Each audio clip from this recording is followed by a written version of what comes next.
Hello friends, हम यहाँ पे आज सोल्व कर रहे हैं objective 1 chapter 5 concept of physics part 1 H.C. Verma की बुक से। तो ऑब्जेक्टिव 1 में आपको 4 ऑप्शंस होंगे जिसमें कोई एक राइट ऑप्शन होगा। तो आइए सबसे पहला क्वेश्चन देखते हैं। अब D of bit W1 is suspended from the ceiling of a room through a chain of bit W2. The ceiling pulls the chain by a force. तो यहाँ पे हमने आपको दिखाया ये चेन है जिसका बिट W2 है और W1 body of bit suspended है इस चेन के थ्रू। तो ceiling pulls the chain. Ceiling जो है ये सीलिंग है, तो सीलिंग कितना फोर्स यहाँ पे लगा रहा है पुल करने के लिए।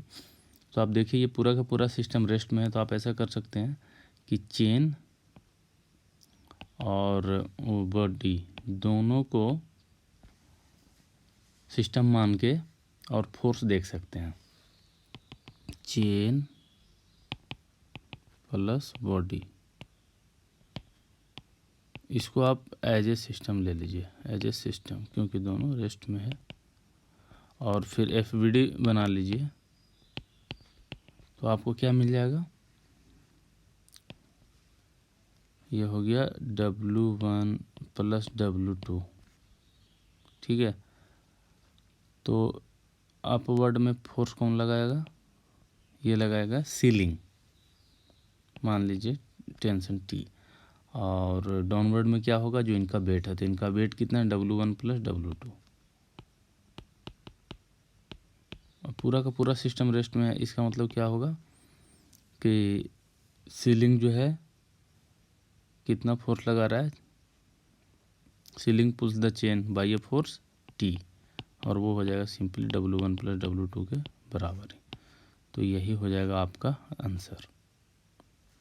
तो इसमें आंसर हो जाएगा C। अब आते हैं क्वेश्चन नंबर 2 पे। कहता है when a horse pulls a cart the force that helps the horse to move forward is the force exerted by. तो यहाँ पे आप देख सकते हैं,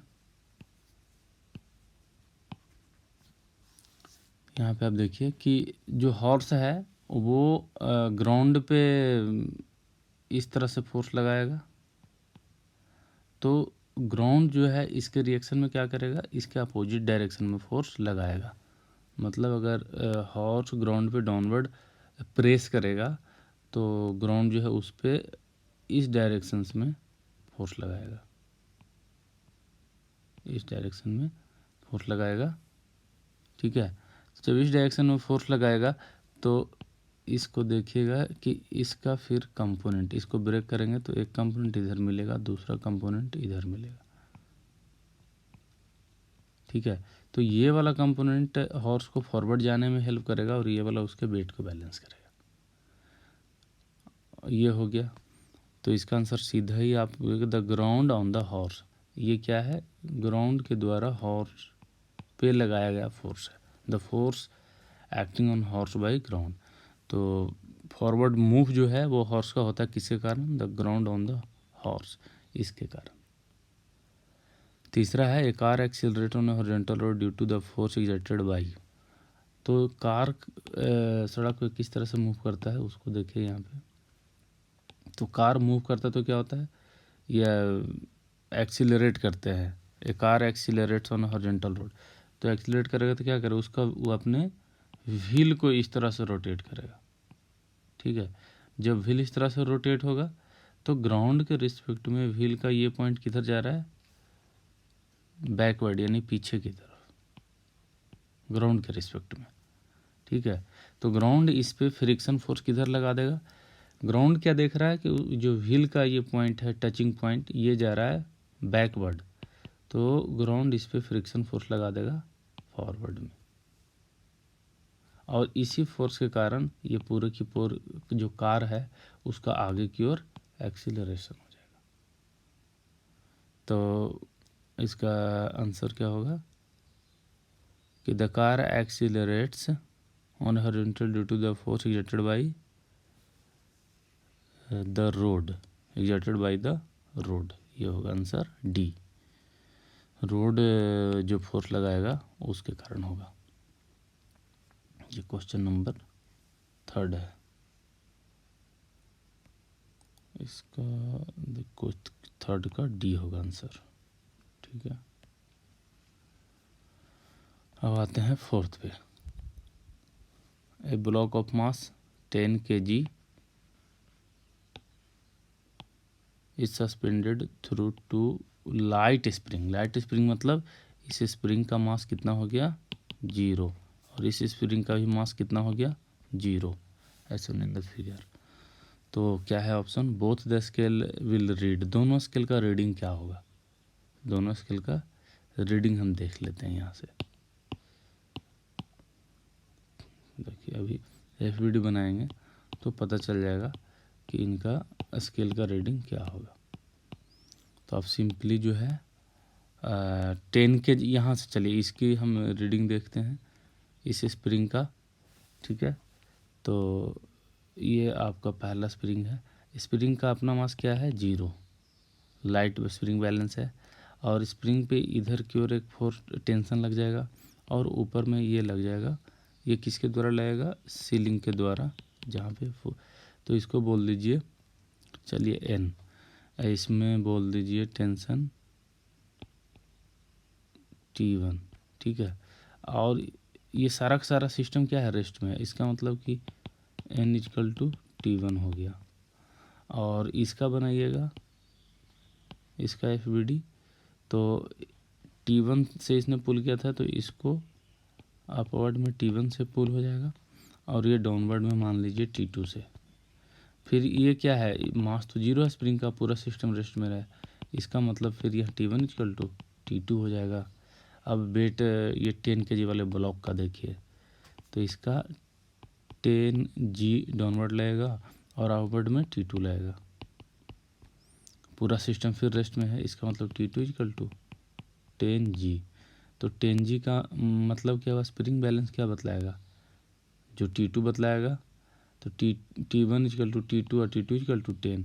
इसका मतलब है कि ये भी 10 kg रीडिंग बताएगा और ये भी 10 kg ही रीडिंग बताएगा। Both the scales read 10 kg। Reading वही होता है जो इसमें टेंशन होगा, इसका रीडिंग वही होगा जो यहाँ पे टेंशन होगा।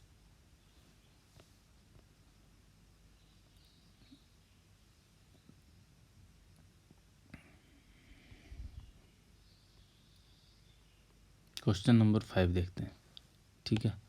तो आइए question number 5।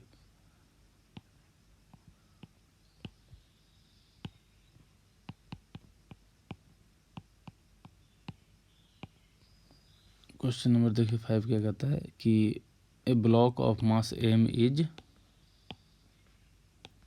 placed on a smooth inclined plane of inclination theta with the horizontal.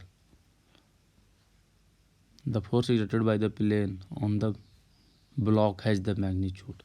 कहते हैं block of mass m is placed on a smooth inclined plane। आप स्मूथ इंक्लाइन प्लेन एक बना लीजिए, प्लेन इंक्लाइनेशन कितना है theta with the horizontal. The force exerted by the plane on the block, the force exerted by the plane on the block. तो ये हो गया ब्लॉक और इस पे फोर्स लगाएगा प्लेन। तो अगर इसका मास m है तो एक डाउनवर्ड फोर्स लगेगा सबसे पहले,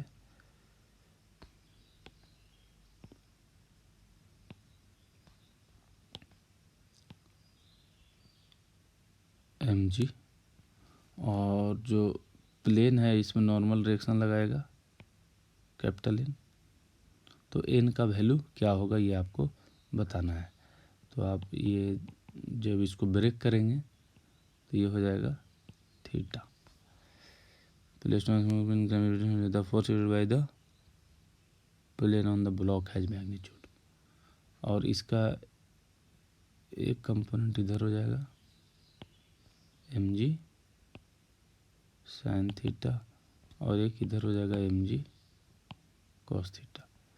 तो ये जो ब्लॉक है इसका मोशन किधर होगा, इंक्लाइन प्लेन पे, मतलब इस तरह से डाउनवर्ड या अपवर्ड ही हो सकता है, और अब वर्टिकल डायरेक्शंस में इसका मोशन 0 होगा। कोई एक्सेलरेशन नहीं। इसका मतलब एन किसके बराबर हो जाएगा, mg cos थीटा का।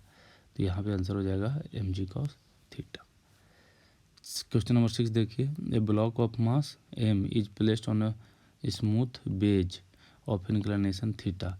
एक स्मूथ बेज आप बना लीजिए जिसका इंक्लिनेशन क्या होगा, थीटा, और उस पर क्या रखा है, a block of mass m is placed. यहाँ पे एक ब्लॉक है जिसका मास m है, इसको हमने प्लेस्ड किया। The whole system is accelerated horizontally. ये पूरा का पूरा सिस्टम हॉरिजेंटली एक्सेलरेटेड है इस तरह से, so that the block does not slip on the beige. और ये ब्लॉक जो है इस पे स्लिप नहीं कर रहा है, मतलब इसका कोई एक्सीलरेशन या स्पीड दोनों डाउनवर्ड में जीरो है, समझ रहे हो। Slip on the beige, the force acted by the beige on the block has a magnitude. तो बेज इस पर कितना फोर्स लगा रही है आपको पता करना। तो इस ब्लॉक का FBD बना लीजिए। तो हम यहाँ पे ब्लॉक बना लेते हैं, ब्लॉक का FBD आपको दिखाएंगे इस तरह से, ठीक है। ये हमारा ब्लॉक है, हमारा ब्लॉक है। तो आपको पता है ये ब्लॉक हॉरिजेंटली एक्सीलरेटेड है इस डायरेक्शंस में A0 से, और इसका वेट काम करेगा mg डाउनवर्ड। इस पे एक नॉर्मल रिएक्शन काम करेगा इस तरह से, ठीक है। तो देख लीजिए ये ब्लॉक एक्सीलरेटेड है हॉरिजेंटली, इसका मतलब हम सारे फोर्स को इधर x और इसके परपेंडिकुलर y में ब्रेक कर लेंगे। तो mg तो है ही y में, और जो n है यही आपको पता करना है, the force acted by the beige on the block, इसको, लेकिन ये x और y में नहीं है तो इसको ब्रेक करना है, ठीक है। तो ये कितना है, थीटा, क्योंकि इसका इंक्लिनेशन थीटा है। तो इसको थोड़ा अपवर्ड में ले लीजिए तो ये भी थीटा हो जाएगा।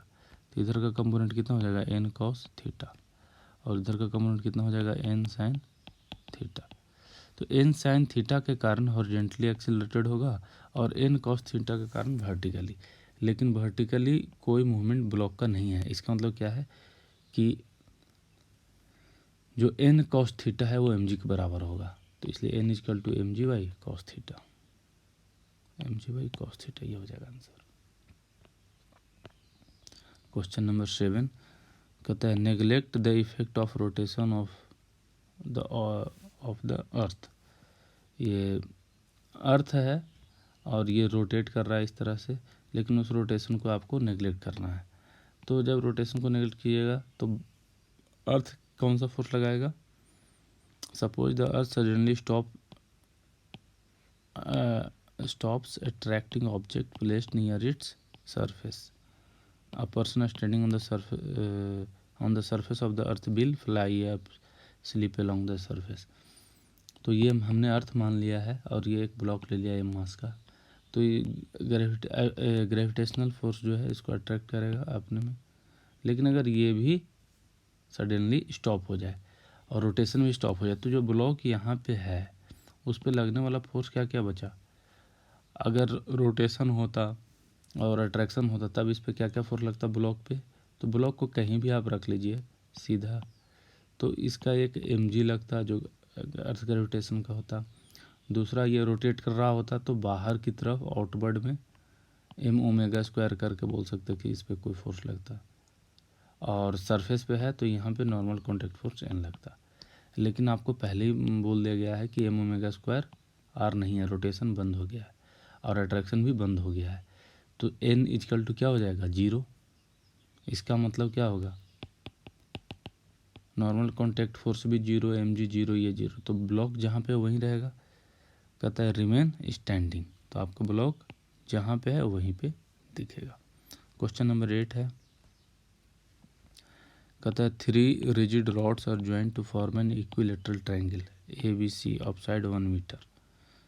3 particles carrying charges 20 micron each are attached to the vertex of the triangle. The whole system is at rest in an inertial frame. देखिए होल सिस्टम रेस्ट में है इनर्शियल फ्रेम में। इसका मतलब है कि उस सिस्टम पे लगने वाले जो नेट फोर्स होंगे इंटरनल एक्सटर्नल सभी मिला के टोटल फोर्स